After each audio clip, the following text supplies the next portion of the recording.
नमस्कार दोस्तों, स्वागत है आप सभी का हमारे यूट्यूब चैनल पर। आज हम बात करेंगे भारत के तटीय मैदानों और द्वीप समूहों के बारे में, जो हमारे देश के भौतिक भूगोल का एक महत्वपूर्ण हिस्सा हैं। तो आइए जानते हैं कि आखिर ये तटीय मैदान कहाँ हैं, कैसे बने और इनकी क्या क्या विशेषताएं हैं। इससे पहले हम 4 लेक्चर और पढ़ चुके हैं, जिसमें हमने भारत के जो 6 भौतिक विभाग हैं उनका अध्ययन किया था, जिसमें से हमने 4 का कर लिया है। आगे हम बढ़ रहे हैं तो हम अब करेंगे भारत के तटीय मैदान का, और भारत के तटीय मैदान का अध्ययन करेंगे। उसके साथ ही भारत के द्वीप समूहों का भी अध्ययन हम इसी लेक्चर में करेंगे। चलिए लेक्चर की शुरुआत करते हैं। पढ़ेंगे हम भारत के तटीय मैदान, कोस्टल प्लेन्स ऑफ इंडिया।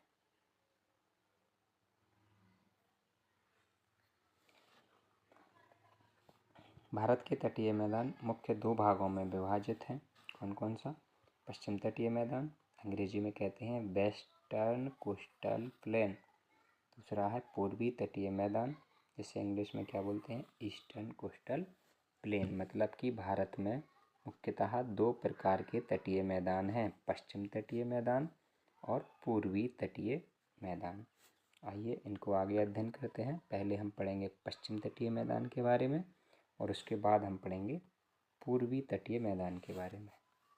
तो पश्चिम तटीय मैदान को देखते हैं। स्थिति कहाँ स्थित है? तो अरब सागर और पश्चिमी घाट के बीच में हमारे ये पश्चिम तटीय मैदान स्थित हैं। कौन कौन से राज्य हैं? तो गुजरात इसके अंतर्गत आता है, महाराष्ट्र, गोवा, कर्नाटक और केरल। आगे हम इन सभी स्थिति और इन सभी राज्यों को आगे भारत के मैप पर भी देखेंगे कि विशेषताएं क्या हैं। संकीर्ण है, संकीर्ण का मतलब होता है कि सक्रिय पट्टी के रूप में है, कुछ ऐसी सक्रिय पट्टी के रूप में है ये मैदान। नैरो का मतलब भी वही होता है, अंग्रेजी में संकीर्ण को नैरो बोलते हैं। और असमतल है, मतलब कि ये समतल नहीं है, कहीं ऊपर है, कहीं नीचे है, कहीं खाई है, कहीं गड्ढा है, कहीं ऊंचाई है, कुछ इस तरह से हैं। असमतल है, समतल नहीं है। अब इस पश्चिम तटीय मैदान को हमने इन क्षेत्रों के अंतर्गत भी बांटा है। तो सबसे पहले हम पढ़ेंगे कच्छ और कठियावाड़ का मैदान, जो कि मुख्यतः किस नाम से जानते हैं? गुजरात प्लेन या गुजरात के मैदान के नाम से जानते हैं। तो इसके अंतर्गत कौन कौन सी खाड़ी पड़ेंगे? तो gulf of Kutch, gulf of Khambhat. यहाँ पे लवणीय दलदली भूमियाँ हैं। लवणीय का मतलब होता है कि यहाँ पे जो भूमि है उसमें लवणता की मात्रा बहुत ही ज़्यादा है। ज़्यादा क्यों है? क्योंकि समुद्र का पानी खारा होता है, तो यहाँ पे ज़्यादातर लवण की मात्रा या खारेपन की मात्रा पाई जाती है। और यहाँ पे दलदली भूमियाँ हैं। यहाँ के गुजरात के पास में कुछ क्रीक्स वगैरह हैं। यहाँ पे काफ़ी ज़्यादा दलदली भूमि पाई जाती है। मतलब दलदली भूमि जिसमें पानी की अधिकता हो गई हो, तो जो भूमि चिपचिपी हो जाती है उसे दलदली भूमि कहते हैं। तो यहाँ पे दलदली भूमियाँ हैं।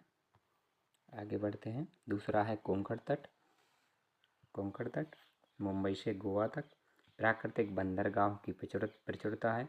इस क्षेत्र में प्राकृतिक बंदरगाह हैं। प्राकृतिक बंदरगाह वो हैं जिनका निर्माण मानव ने नहीं किया है, प्रकृति द्वारा अपने आप ही इन बंदरगाहों का निर्माण हुआ है। तो कौन कौन से हैं?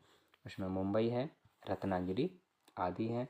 तीसरा आते हैं कनारा तट, जो गोवा से मंगलोर तक है। ये तट मुख्यतः किस उद्योग के लिए है? तो ये तटीय मछली पालन उद्योग के लिए कनारा तट बहुत ही फेमस है। चौथे पे आते हैं मालाबार तट। ये तट कहाँ से शुरू होता है? तो ये तट मंगलौर से कन्याकुमारी तक विस्तृत है। यहाँ पे मुख्यतः कौन सी? लैगून क्या है? एक प्रकार की झील है। झील का मतलब एक ऐसा खड्डा जिसमें पानी भरा हो, तो मुख्यतः लैगून झीलें हैं। बैक वाटर केरला की सुप्रसिद्ध हैं। प्रमुख नदियाँ कौन कौन सी हैं? सोमगो, भरत, पूजा, पेरियार आदि यहाँ की प्रमुख नदियाँ हैं। ये हमने पढ़ा पश्चिम तटीय मैदान के बारे में। ये हमारे भारत का मैप है, इस तरफ ये पूर्वी मैदान है जिसमें मुख्यतः 4 राज्य हैं। इस तरफ ये पश्चिमी मैदान है जिसमें लगभग 6 राज्य के अंतर्गत है।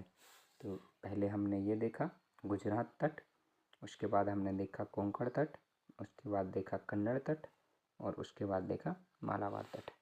इस तरफ भी है तो यहाँ पे है कोरोमंडल तट, थोड़े ऊपर है आंध्र तट और उससे भी ऊपर है उत्कल तट। ये रही पूर्वी घाट की पहाड़ियाँ, ये पूर्वी घाट की पहाड़ियाँ हैं और ये है पश्चिमी घाट की पहाड़ियाँ। पूर्वी घाट की पहाड़ियाँ बिखरी हुई हैं और पश्चिमी घाट की जो पहाड़ियाँ हैं वो एक रेंज जैसी इस प्रकार की श्रृंखला में बनी हुई है। और इस रेंज के इस तरफ ये वाला दूसरे कलर से दिखाते हैं, ये वाला जो क्षेत्र है ये वाला ये तटीय मैदान है, इसको कहते हैं पश्चिम तटीय मैदान। पश्चिमी घाट और समुद्र के बीच में जो मैदान है, जो किनारा है समुद्र का और इसके पर पश्चिमी घाट के जो पश्चिम में पड़ता है उसे कहते हैं पश्चिमी तटीय मैदान। और ये रहे पूर्वी तटीय मैदान। तो ये 2 प्रकार के मैदान हैं। पश्चिम तटीय मैदान के बारे में हमने अभी अध्ययन किया। अब हम पूर्वी तटीय मैदानों के बारे में पढ़ते हैं। पूर्वी तटीय मैदान ईस्टर्न कोस्टल प्लेन, स्थिति पूर्वी घाट और बंगाल की खाड़ी के बीच। तो ये कहाँ स्थित हैं? पूर्वी घाट और बंगाल की खाड़ी। मैप में दोबारा आ जाते हैं। जैसे कि ये रहा पूर्वी घाट, ये जो कटी फिटी चोटियाँ हैं ये पूर्वी घाट की चोटियाँ हैं और यहाँ है अपना कौन सा? बंगाल की खाड़ी। इस तरफ जो समुद्र है उसे किस नाम से जानते हैं? बंगाल की खाड़ी के नाम से जानते हैं। और जो इस तरफ वाला पश्चिम दिशा वाला क्षेत्र है उसे, इस जल क्षेत्र को क्या कहते हैं? अरब सागर। तो चलिए आगे बढ़ जाते हैं। पूर्वी तटीय मैदान मुख्यतः किन किन राज्यों में है? तो तमिलनाडु में, आंध्र प्रदेश में, उड़ीसा में और कुछ पश्चिम बंगाल में भी। विशेषताएं क्या हैं? चौड़े हैं, पश्चिमी घाट संकरे हैं और जो हमारे पूर्वी घाट हैं उनकी चौड़ाई पश्चिमी घाटों की अपेक्षा ज़्यादा है। तो ध्यान रखिएगा, पश्चिमी घाट हमारे कुछ संकरे हैं, नैरो हैं और पूर्वी घाट फ्लैट। पूर्वी घाटों की चौड़ाई ज़्यादा है। उर्वर मिट्टी मिलती है, डेल्टाई मिट्टी कृषि के लिए उपयुक्त हैं। चूँकि हमारा जो प्रायद्वीपीय भारत है वो पश्चिम दिशा की, मतलब हमारे भारत की पश्चिम दिशा में प्रायद्वीपीय पठार ऊंचा है और पूर्वी दिशा की ओर ढाल जैसी बनाता है। इसलिए यहाँ की जो नदियाँ हैं, यहाँ की ज़्यादातर नदियाँ मुख्यतः बंगाल की खाड़ी में गिरती हैं, जो अपने साथ कंकड़, पत्थर, मिट्टी आदि ले जाती हैं और यहाँ ये बड़े से डेल्टा का निर्माण करती हैं। और यही डेल्टा पे जब खेती की जाती है तो ये डेल्टा खेती के लिए बहुत ही उपयुक्त क्षेत्र है। इसके भी उपविभाग हैं, तो आगे हम इसके उपविभागों का अध्ययन करेंगे। तो इसका उपविभाग पहला है उड़ीसा का तट, जिसे मुख्यतः कौन सी नदी डेल्टा क्षेत्र से बना है? तो महानदी डेल्टा क्षेत्र। तटीय झीलें जैसे कि कौन सी? चिल्का झील।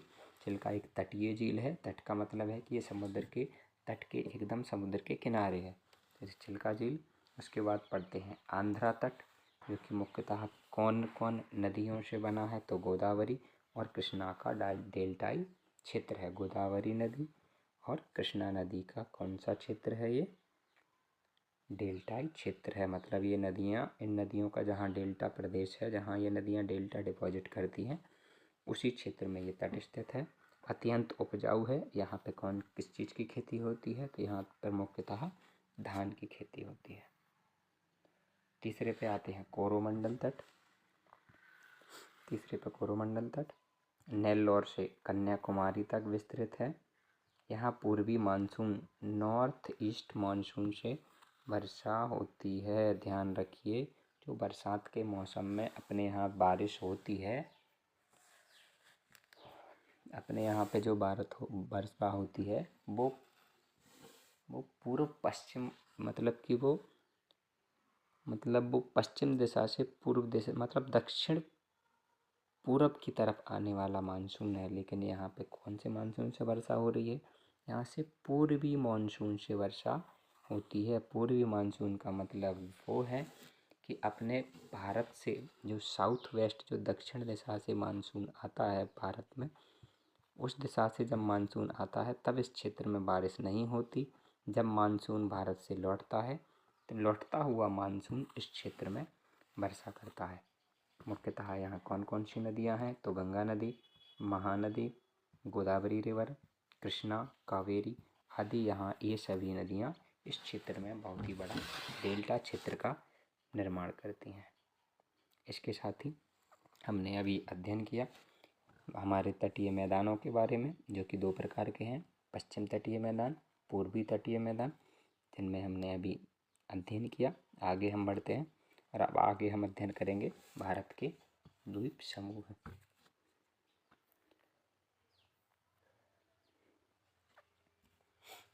भारत में 2 प्रमुख द्वीप समूह पाए जाते हैं। कौन कौन से नामों से जानते हैं जिन्हें हम? अंडमान निकोबार द्वीप समूह और लक्षद्वीप समूह। इसके अतिरिक्त कुछ तटीय द्वीप भी पाए जाते हैं। ये द्वीप भारत की सामरिक, पर्यावरणीय और आर्थिक दृष्टि से अत्यंत महत्वपूर्ण है। आगे बढ़ जाते हैं और पहले के बारे में अध्ययन करते हैं। अंडमान और निकोबार द्वीप समूह ये कहाँ पे स्थित है? तो बंगाल की खाड़ी में स्थित है। कुल द्वीपों की संख्या कितनी है? 572 द्वीप हैं। इसमें 2 भाग हैं। कौन सा? अंडमान, जो कि कौन सी दिशा में है? उत्तर में है। और निकोबार, जो कि कौन से इसमें है? दक्षिण में है। दोनों के बीच से एक चैनल गुजरता है। इसे कौन से नाम से जानते हैं? 10 डिग्री चैनल। यहाँ पे मुख्यतः ये द्वीप किस चीज़ से बने हैं? तो ये द्वीप ज्वालामुखीय उत्पत्ति वाले द्वीप हैं। मतलब इन द्वीपों का निर्माण ज्वालामुखियों से हुआ है। प्रमुख शिखर मतलब यहाँ की प्रमुख चोटी कौन है? तो सैंडल पीक है, जो कि कौन से आइलैंड पे स्थित है? तो ये उत्तरी अंडमान पर स्थित है। यहाँ पर एक सक्रिय ज्वालामुखी भी पाया जाता है, जिसे बैरन द्वीप के नाम से जानते हैं। यहीं पे भारत का सबसे दक्षिणी बिंदु भी स्थित है, जिसे इंदिरा पॉइंट कहते हैं। सामरिक दृष्टि से महत्वपूर्ण एक यहाँ स्थल है, इसे मलक्का जल संधि है। जो यूरोप से आने वाले जहाज है वो मलक्का स्ट्रेट से क्रॉस करते हुए नॉर्थ अमेरिका की तरफ चले जाते हैं। तो ये सामरिक दृष्टि से महत्वपूर्ण क्षेत्र है। मलक्का जलडमरू मध्य के पास स्थित है। ये अंडमान निकोबार द्वीप समूह का मैप है। ये यहाँ पे कोको आइलैंड है। ये नॉर्थ अंडमान का है, नॉर्थ अंडमान है। ये वाला मिडिल अंडमान है और ये वाला दक्षिणी साउथ अंडमान है। और इसी पे नॉर्थ अंडमान पे ही यहाँ की इसे साउथ अंडमान पे ही यहाँ की राजधानी स्थित है, जिसे किस नाम से जानते हैं? पोर्ट विलियर। और नॉर्थ अंडमान पे ही है वो प्रसिद्ध चोटी जो अभी हमने पढ़ी थी, सैंडल पीक। और ये है, उससे भी नीचे आता है लिटिल अंडमान। तो ये अंडमान के 4 भाग हैं, जो कि अगर मतलब दिशाओं में विभाजित किए जाएँ तो ये उत्तरी दिशा में है और ये है दक्षिणी दिशा में, जिसे कौन से नाम से जानते हैं? निकोबार आइलैंड। इन दोनों के बीच से ये यहाँ से ये लिखा हुआ है ना 10 डिग्री चैनल, तो यहाँ से 10 डिग्री चैनल निकलता है, जो कि कौन सी रेखा है? अक्षांशीय रेखा है। 10 डिग्री अक्षांश इन दोनों के बीच से निकलता है। यहाँ पे कार निकोबार है। ये सबरेन चैनल। चलिए यहाँ से आगे बढ़ते हैं। हम लक्षद्वीप के बारे में अध्ययन करेंगे। लक्षद्वीप को पढ़ना शुरू करते हैं। लक्षद्वीप समूह अरब सागर में स्थित केरल के पश्चिम में है। अरब सागर में स्थित है और अपना जो केरल राज्य है उसके पश्चिम दिशा में स्थित है। कुल द्वीपों की संख्या 36 है, जिसमें से केवल 10 पर मानव निवास करता है, यानी कि जिस पे 10 ही ऐसे द्वीप हैं जिस पर मानव बस्ती निवास करती है। ये द्वीप मुख्यतः किससे बने हैं? तो ये द्वीप प्रवालों द्वारा बनाए गए हैं। प्रवाल द्वीप द्वारा निर्मित द्वीप हैं ये सारे के द्वीप। राजधानी कहाँ है? तो राजधानी कवरत्ती है। प्रमुख द्वीप कौन कौन से हैं? मिनिकॉय, कदमत, अंद्रुत और कल्पेनी इसके प्रमुख द्वीप हैं। यहाँ के कोरल कोरल रीफ्स और लैगून जीव विविधता से समृद्ध हैं। यह बहुत ही बायोडाइवर्सिटी या विविधता वाला क्षेत्र है। पर्यटक और मछली पालन हेतु मछली पालन का यहाँ प्रमुख केंद्र है। पर्यटन के लिए और मछली पालन के लिए भारत का यह प्रमुख केंद्र है। आगे इसका मैप है, इसमें देख लेते हैं। ये रहा इंडियन ओशियन और ये है अरेबियन सी और ये इसके यहाँ है इसकी राजधानी जो अपन अभी अध्ययन कर रहे थे, कवरत्ती।